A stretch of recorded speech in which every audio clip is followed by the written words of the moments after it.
Bonjour à toutes et à tous. Moi, je vais vous présenter une partie de mes travaux de thèse donc dans les calanques sur les effets combinés de la multicontamination du sol en métaux et métalloïdes et de la sécheresse sur la restauration écologique d'un écosystème de garrigues méditerranéennes. Donc cette étude, elle se déroule dans le massif de Marseille Vert, qui est inclus dans le parc national des Calanques, qui a été fondé en 2012.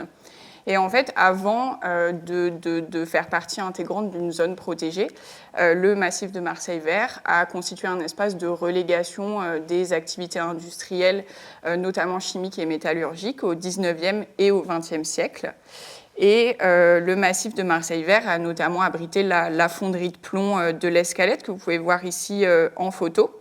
Et en fait, l'ensemble de ces activités industrielles ont généré des dépôts massifs de cendres contaminées en métaux et en métalloïdes, donc principalement en plomb, en arsenic, en zinc et en cuivre.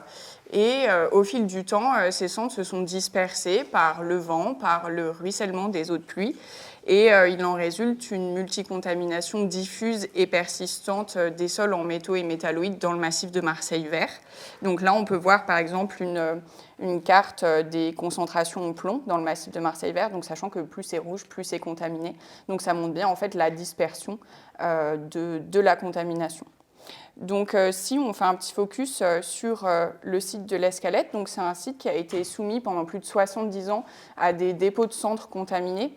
Et en fait, ces dépôts ont fortement affecté les capacités de résilience de l'écosystème initial. Et finalement, le processus de dégradation de l'écosystème a abouti à la mise en place d'un pierrier qui était très peu végétalisé et qui a constitué une source de transfert de contamination par érosion du sol. Donc c'est pour ça qu'en 2015, durant la thèse de Alma Eikenroth, il y a une opération de restauration écologique qui a été mise en place sur le site de l'Escalette. Donc l'objectif en fait était de restaurer un couvert végétal natif permettant d'améliorer le fonctionnement du sol et de stabiliser durablement la contamination du sol. Donc c'est ce qu'on appelle la phytostabilisation. Et pour cela, il y a différentes actions de restauration écologique qui ont été menées. Donc des terrasses de culture, 20 terrasses de culture de 1 mètre carré ont été façonnées avec les pierres calcaires du site. Donc là, l'objectif, c'était de réduire la pente pour favoriser l'enracinement des plantes et l'infiltration de l'eau. Et ensuite, sur ces placettes, il y a 8 pseudométallophytes qui ont été plantés. Donc les pseudométallophytes, c'est des espèces végétales qui sont capables de se développer à la fois sur des sols contaminés et sur des sols non contaminés. Donc en 2019, nous avons fait un bilan en fait, de cette opération de restauration écologique. Et ce qu'on a mis en évidence après 3 ans, c'est qu'effectivement, il y avait une dynamique de résilience des communautés végétales natives sur ces placettes. En revanche, on voit aussi que les objectifs visés, donc c'est-à-dire la mise en place d'un couvert végétal dense et pérenne et le rétablissement du fonctionnement du sol, donc ces objectifs, après 3 ans, ne sont pas totalement atteints et cela pourrait limiter en fait, l'efficacité de la phytostabilisation. Et donc, en fait, sur le site de l'Escalette, donc on a des niveaux de contamination d'abord qui sont très élevés. Et ensuite, on a un climat méditerranéen avec des sécheresses qui peuvent être longues et intenses. Et donc, on s'est demandé comment la contamination et la sécheresse influençaient ce processus de restauration écologique. Donc, on a mis en place une seconde étude qui visait à évaluer les effets combinés de la multicontamination et de la sécheresse sur la dynamique de restauration écologique. Notre hypothèse de départ était que la contamination et la sécheresse agiraient comme un filtre environnemental puissant, qui sélectionnerait finalement des lignées évolutives et des espèces tolérantes à la contamination et à la sécheresse. Donc, pour tester cette hypothèse du filtrage environnemental, nous avons modélisé les effets de la contamination et de la sécheresse à 2 échelles. Donc, à l'échelle des communautés végétales restaurées et ensuite à l'échelle des espèces présentes au sein de ces communautés végétales restaurées. Donc, concernant la multicontamination, nous l'avons évaluée avec un indice de charge polluante, donc qui prend en compte les concentrations en plomb, en arsenic, en zinc et en cuivre. Et concernant la sécheresse, donc nous l'avons évaluée avec un indice xérothermique, donc qui prend en compte les précipitations et les températures mensuelles sur la période 2018-2021. Ensuite, concernant les communautés végétales restaurées, donc nous nous sommes intéressés à 2 attributs taxonomiques et 2 attributs phylogénétiques qui ont été calculés à partir des données de présence et d'absence des espèces qui ont été relevées tous les mois sur la période 2018-2021. Donc maintenant, je vais vous présenter une partie des résultats. Donc là, on peut voir les modèles qui représentent les effets de la contamination donc en rouge et de la sécheresse en bleu sur 2 indices de diversité taxonomique, donc la richesse en haut et l'équitabilité en bas. Donc on voit que la contamination et la sécheresse vont impacter négativement donc la richesse et l'équitabilité. Et finalement, la contamination et la sécheresse réduisent la diversité taxonomique des communautés végétales restaurées. Et ensuite, si on s'intéresse aux indices de diversité phylogénétique, donc on a pris en considération 2 indices de diversité phylogénétique. Donc en haut, il y a le WMPD, donc c'est un indice qui prend en compte à la fois les lignes évolutives proches et distantes. Et ensuite, en bas, on a l'indice qui est le WMNTD, qui est davantage centré sur les lignes évolutives proches, donc il donne plus de poids aux lignes évolutives proches.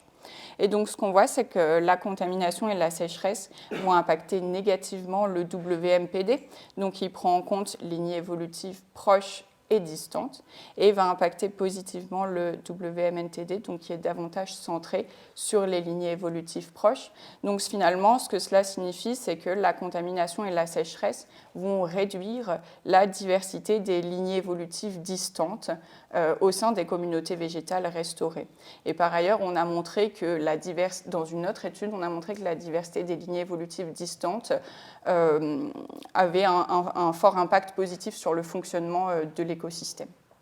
Donc finalement, si on fait un résumé de ces résultats, on voit qu'effectivement, on va confirmer l'hypothèse du filtrage environnemental et la contamination et la sécheresse vont finalement sélectionner des espèces évolutivement proches qui sont tolérantes à leurs effets combinés. Donc, pour mieux comprendre ce processus de filtrage environnemental, donc on a également étudié les effets de la contamination et de la sécheresse à l'échelle des espèces.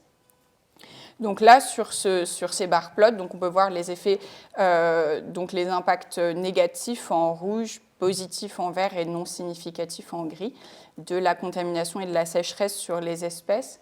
Donc sachant qu'on a distingué les espèces en fonction de leur cycle de vie, donc les espèces annuelles et les espèces pérennes. Donc d'abord, globalement, ce qu'on peut voir, c'est qu'il y a une diversité de réponses des espèces face aux effets de la contamination et de la sécheresse. Et ensuite, si on s'intéresse plus particulièrement aux espèces annuelles, on voit que la sécheresse a environ 2 fois plus d'impact négatif que la contamination sur les espèces annuelles. Donc, ce qui suggère que le filtre environnemental est principalement dû à la sécheresse au sein des espèces annuelles, ce qui est lié à leur cycle de vie, c'est-à-dire qu'elles passent la mauvaise saison, donc la saison sèche sous forme de graines. Et ensuite, au contraire, si on s'intéresse plus aux espèces pérennes, on voit que la contamination a environ 2 fois plus d'impact négatif que la sécheresse sur les espèces pérennes. Donc, ce qui suggère que le filtre environnemental est principalement drivé par la contamination au sein des espèces pérennes méditerranéennes, donc qui sont plutôt tolérantes à la sécheresse, mais par contre qui ont des systèmes racinaires assez étendus, donc qui peuvent être fortement exposés à la contamination du sol. Et finalement, un autre résultat intéressant, c'est qu'on voit que la contamination a des impacts positifs sur certaines espèces, donc sur certaines espèces annuelles et sur certaines espèces pérennes. Donc parmi les espèces pérennes, donc on peut noter Coronia juncea. Donc il y a plusieurs études en fait ont mis en évidence que c'était une espèce déjà assez tolérante à la contamination, et donc on vient confirmer ce résultat. Et donc l'hypothèse qui pourrait être émise, c'est que en fait Coronia juncea pourrait profiter de niches écologiques vacantes fortement contaminées pour s'installer. Et ensuite, on a également des espèces annuelles qui vont être impactées positivement par la contamination, donc notamment des espèces qui ont des toutes petites tailles, comme Linaria supina ou Centranthus calcitrapé. Et donc l'hypothèse qui est mise, c'est qu'elle pourrait profiter en fait de la micro-hétérogénéité spatiale de la contamination pour s'installer dans des petites poches de sol un petit peu moins contaminées. Donc finalement, cette étude a certaines implications qui peuvent être mobilisées pour la restauration écologique des écosystèmes méditerranéens contaminés en métaux et en métalloïdes.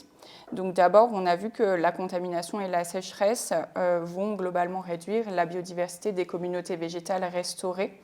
Et comme on sait que dans le cadre du changement climatique, la fréquence et l'intensité des sécheresses en Méditerranée va augmenter, on se dit que ces résultats soulignent en fait la nécessité d'adapter les pratiques de restauration écologique dans ce contexte-là. Ensuite, ces résultats permettent aussi d'identifier certains attributs des communautés et certaines espèces intéressantes pour la restauration écologique. Donc la diversité phylogénétique semble être un critère intéressant. Donc il y a plusieurs raisons à cela. D'abord, la diversité phylogénétique, elle permet d'intégrer certains traits biologiques, par exemple les associations racinaires entre les plantes et les micro-organismes du sol, qui vont d'abord fortement influencer le fonctionnement du sol et qui vont aussi influencer la tolérance des plantes à la contamination. Et ensuite, l'avantage de la diversité phylogénétique, notamment dans un contexte de zone protégée, c'est qu'elle est mesurée par une méthode non destructive. Donc en fait, elle est mesurée à partir des données de présence et d'abondance, donc ça permet de limiter les prélèvements. Et si on a une phylogénie disponible, évidemment, le temps de traitement, en fait, d'acquisition de ces données est relativement rapide. Mais il faut quand même avoir une phylogénie. Et ensuite, on remarque que certaines espèces sont intéressantes pour la restauration écologique. Donc 4 espèces qui ont été plantées lors de l'opération de restauration écologique se sont montrées très tolérantes pour la coronie et assez tolérantes pour le cyste, le brachypode et le dianthus. Donc c'est des espèces qui sont assez tolérantes à la contamination et à la sécheresse. Et ensuite, il y a 2 autres espèces, donc Ruta angustifolia et Piptaterum cerulescens, qui se sont développées spontanément sur les placettes de restauration écologique et qui présentent également une bonne tolérance aux effets combinés de la contamination et de la sécheresse. Voilà, merci pour votre attention.